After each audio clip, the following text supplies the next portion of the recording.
अस्सलाम वालेकुम dear students, आज हम पढ़ रहे हैं लेक्चर नंबर 55 और टॉपिक है हमारा blood cells and cell like bodies. Last time हमने डिस्कस किया था ब्लड और उसके साथ ब्लड प्लाज्मा को। आज हम दूसरा टॉपिक रीड करने वाले हैं ट्रांसपोर्ट इन एनिमल्स के अंदर। वो टॉपिक हमारा है blood cells and cell like bodies. उसके अंदर भी आज हम सिर्फ पहले तो ये पढ़ेंगे हमारी ब्लड के अंदर कौन कौन से ब्लड सेल्स हैं या सेल लाइक बॉडीज़ हैं। फिर दूसरा हम आज एक्सप्लेन करेंगे रेड ब्लड सेल को, और ये हमारा लॉन्ग क्वेश्चन है। इसमें से शॉर्ट भी आ सकते हैं, एमसीक्यूज भी बहुत सारे बनते हैं, तो आज का टॉपिक इम्पोर्टेंट है। तो क्लास, जो ब्लड सेल्स हैं हमारे ब्लड में दो तरह के ब्लड सेल्स हैं, एक हैं रेड ब्लड सेल, दूसरे हैं white blood cell. Red blood cell का दूसरा नाम है एरिथ्रोसाइट्स, जबकि वाइट ब्लड सेल का दूसरा नाम है ल्यूकोसाइट। जबकि तीसरा हमारे पास है प्लेटलेट्स। प्लेटलेट्स जो होते हैं ये सेल्स नहीं हैं, they are cell like bodies. Clear?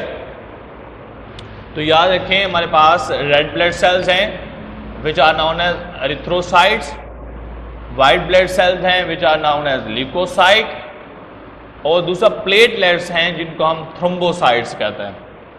तो आज हम क्या पढ़ने लगे हैं, रेड ब्लड सेल्स यानी एरिथ्रोसाइट्स क्या होते हैं। तो क्लास, रेड ब्लड सेल जिनका नाम एरिथ्रोसाइट्स है, इसकी हम डिस्क्रिप्शन देखते हैं। तो अगर ये पूछा जाए शॉर्ट क्वेश्चन के तौर पर, तो आपने लिखना है कि red blood cells are the is a type of blood cells which are involve in transport of oxygen in blood because it contain 95% hemoglobin protein and also transports little amount of carbon dioxide। Clear है जी? तो अब हम start करते हैं what is the red blood cell, इसकी detail. तो class, सबसे पहला पॉइंट है हमारे पास मोस्ट न्यूमरस, सबसे ज्यादा पाए जाने वाले हमारे ब्लड में जो सेल्स हैं वो रेड ब्लड सेल्स हैं, यानी एरिथ्रोसाइट्स हैं। रेड ब्लड सेल जब बनते हैं, अच्छा इसकी नंबर्स की बात करें तो मेल्स के अंदर 1 क्यूबिक मिलीमीटर के अंदर, 1 क्यूबिक मिलीमीटर के अंदर जो ब्लड के अंदर जो तकरीबन जो मेल्स के अंदर जो रेड ब्लड सेल की तादाद होती है वो होती है 50 लाख से 55 लाख, यानी 5 मिलियन से 5.5 मिलियन मेल्स में। जबकि फीमेल्स की बात करें तो 1 क्यूबिक मिलीमीटर के अंदर 40 से 45 लाख सेल्स होते हैं, मतलब 4 to 4.5 million red blood cells are present in 1 cubic millimetre of the blood. तो सबसे पहला पॉइंट क्या था, मोस्ट न्यूमरस, सबसे ज्यादा पाए जाने वाले सेल्स।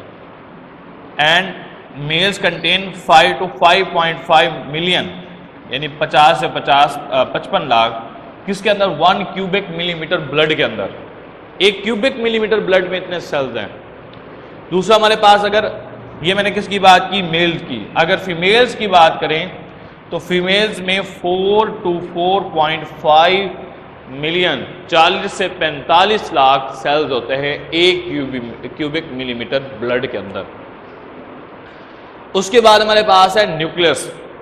तो क्लास, ये एमसीक्यू के तौर पर याद रखिएगा, जब एक न्यू रेड ब्लड सेल बनता है ना, मोस्टली ये बोन्स में बनते हैं, लिवर में बनते हैं, स्प्लीन में बनते हैं, तो जब एक नया रेड ब्लड सेल बनता है उसके अंदर न्यूक्लियस प्रेजेंट होता है। लेकिन जब एक रेड ब्लड सेल मैच्योर होता है तो उसमें से जो न्यूक्लियस होता है उसका रिमूव हो जाता है और उसकी जगह पर एक प्रोटीन आ जाती है, उसका नाम है हीमोग्लोबिन प्रोटीन। और ये हीमोग्लोबिन प्रोटीन उस रेड ब्लड सेल का 95% कवर कर लेती है, और जो बाकी 5% बचता है उसके अंदर एंजाइम्स आते हैं, साल्ट्स आते हैं और डिफरेंट टाइप की और प्रोटीन जो है वो आ जाती हैं। तो मैंने अभी आपको क्या बताया, जब cell new red blood cell बनेगा तो इसमें न्यूक्लियस मौजूद होगा, लेकिन जब वो मैच्योर होगा तो न्यूक्लियस खत्म हो जाएगा, और जब न्यूक्लियस खत्म हो जाता है तो तब वो ब्लड में चला जाता है। Clear? When a red blood cell is formed having nucleus, जब एक बनेगा रेड ब्लड सेल तो न्यूक्लियस होगा, but when a mature do not having nucleus, तब न्यूक्लियस लॉस्ट हो जाएगा। फिर क्या होगा? After the loss of nucleus red blood sales enter into blood, फिर वो ब्लड में चला जाएगा। क्लियर है क्लास? नेक्स्ट है जी हीमोग्लोबिन। ये शार्ट क्वेश्चन भी पूछा जा सकता है, what is haemoglobin? Haemoglobin is the red blood cell protein which cover the 95% of the red blood cells and it is involved into the transport of oxygen and little amount of carbon dioxide. Definition देख लेते हैं जी। Hemoglobin is the red blood cell protein which is covered 95% of red blood cells and filled with the protein called hemoglobin protein which transport oxygen and small amount of carbon dioxide. Clear जी? उसके बाद हमारे पास है जी remaining 5% के अंदर क्या होते हैं, मैंने अभी बताया, इसमें डिफरेंट एंजाइम्स होते हैं, साल्ट्स होते हैं, दूसरी प्रोटीन्स होती हैं, वाटर होते हैं, मेटाबोलाइट्स हो सकते हैं, एटसेट्रा। नेक्स्ट है जी शेप। शेप की अगर बात करें तो मैं आपको एग्जांपल दूंगा समझाने के लिए। एक गोल गुब्बारा लें और उसके अंदर जब हवा भर के उसको मिडल के अंदर प्रेस करें, मिडल के अंदर जब प्रेस करेंगे तो आप देखेंगे जो उसके किनारे होंगे वो मोटे होंगे, जबकि जो मिडल यानी कि उसका सेंटर पार्ट होगा वो जब हम देंगे तो वो प्रेस हो जाएगा। तो ठीक इसी तरह से हमारे रेड ब्लड सेल्स होते हैं। इस शेप को हम कहते हैं बाइकनकेव। क्या कहते हैं जी? बाइकनकेव शेप होती है रेड ब्लड सेल की। तो आप इसको याद रख सकते हैं, red blood cells are the biconcave in shape and having elastic cell membrane. और इसकी जो सेल मेम्ब्रेन होती है वो इलास्टिक होती है। ये एमसीक्यू में भी पूछा जा सकता है, शेप कैसी होती है? आप कहोगे बाइकनकेव, और इसकी मेम्ब्रेन कैसी होती है? तो आप कहेंगे is the elastic cell membrane. Clear? उसके बाद क्लास हमारे पास है production. Red blood cells produce कहां होते हैं? अगर हम बात करें फीटल स्टेज के अंदर, अगर हम बात करें एम्ब्रियोनिक स्टेज के अंदर, यानी जब न्यू ऑर्गेनिज्म बन रहा होता है in the uterus of the in the reproductive tract of the female, और इन फीटल यानी कि जब बिल्कुल नो मौलूद होता है, छोटा सा बच्चा पैदा होता है, तो उसमें जो रेड ब्लड सेल्स बनते हैं वो बनते हैं लिवर और स्प्लीन में, यानी उसका जो जिगर है उसके अंदर, और स्प्लीन बेसिकली एक लिम्फॉइड मैस है जो लिम्फेटिक सिस्टम बनाने में इन्वॉल्व है, हमारी बॉडी का डिफेंस सिस्टम बनाने में इन्वॉल्व है। और ये जो हमारे वाइट ब्लड सेल्स होते हैं या कह सकते हैं डिफेंस मैकेनिज्म में इन्वॉल्व है, आप याद रखने बस। और ये आप आगे जाकर फर्स्ट ईयर के अंदर चैप्टर नंबर 14 का सेकेंड लास्ट टॉपिक है, वहां पढ़ेंगे। तो क्लास इन एम्ब्रियोनिक्स और फीटल लाइफ के अंदर बात करें तो synthesise in liver and spleen. उसके बाद नेक्स्ट हमारे पास है इन अडल्ट्स। अगर अडल्ट्स की बात करें तो अडल्ट्स में जो रेड ब्लड सेल्स प्रोड्यूस होते हैं वो कहां प्रोड्यूस होते हैं? अडल्ट्स की बॉडी में जो रेड ब्लड सेल प्रोड्यूस होते हैं वो प्रोड्यूस होते हैं short and flat bones which are the ribs, vertebrae, sternum, इनके अंदर जो है वो रेड ब्लड सेल्स प्रोड्यूस होते हैं। तो class in adults red blood cells are synthesised in short and flat bones. Short और फ्लैट बोन्स के अंदर जो है वो मोस्टली प्रोड्यूस होता है। इसकी एग्जांपल हमारे पास है स्टर्नम, वर्टिब्री एंड रिब्स।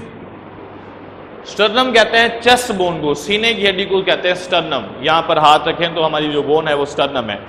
फिर एक जाल बना हुआ है, 12 पेयर्स होते हैं रिब्स के। और फिर है वर्टिब्री। वर्टिब्री जो है हमारी बॉडी के अंदर ये 33 वर्टिब्री प्रेजेंट होता है जो स्पाइनल कॉर्ड को प्रोटेक्ट करते हैं वर्टिब्रल कॉलम बना के। तो इनके अंदर जो है हमारे रेड ब्लड सेल जो है वो प्रोड्यूस होते हैं, इनको शॉर्ट और फ्लैट बोन्स बोलते हैं। नेक्स्ट है जी लाइफ स्पान, कितनी जिंदगी होती है रेड ब्लड सेल की? रेड ब्लड सेल की जिंदगी जो है वो एवरेज जो है 120 दिन होती है या 4 महीने तक, 4 मंथ तक इनकी लाइफ पीरियड होता है। इसके बाद इनको फैगोसाइटोसिस करके मार दिया जाता है। और फैगोसाइटोसिस कहां किया जाता है वो हम रीड करते हैं। Average life span of the red blood cell is 120 days और 4 months। उसके बाद कहां पर इनको किल किया जाता है? तो इनको किल किया जाता है हमारे लिवर के अंदर, इसके अंदर, और दूसरा स्प्लीन के अंदर। छोटे बच्चों में लिवर और स्प्लीन का काम होता है न्यू रेड ब्लड सेल बनाना, जबकि ओल्ड पीपल के अंदर या अडल्ट्स के अंदर हम बात करें, अडल्ट्स के अंदर लिवर और स्प्लीन का जो फंक्शन होता है मेजर, वो होता है phagocytosis of the old red blood cell, और इसको कन्वर्ट करते हैं इसको कहते हैं बिलीरुबिन। रेड ब्लड सेल जब मर जाते हैं तो उनके बाद जो प्रोडक्ट प्रोड्यूस होते हैं उनको बिलीरुबिन कहते हैं। क्लियर हो गया? तो ये हमारे पास था रेड ब्लड सेल क्लास, इसको आपने अच्छी तरह से याद करना है और हेडिंग बना के याद करना है। तो यहाँ पर हमारा लेक्चर एंड होता है। थैंक यू, अल्लाह हाफिज़।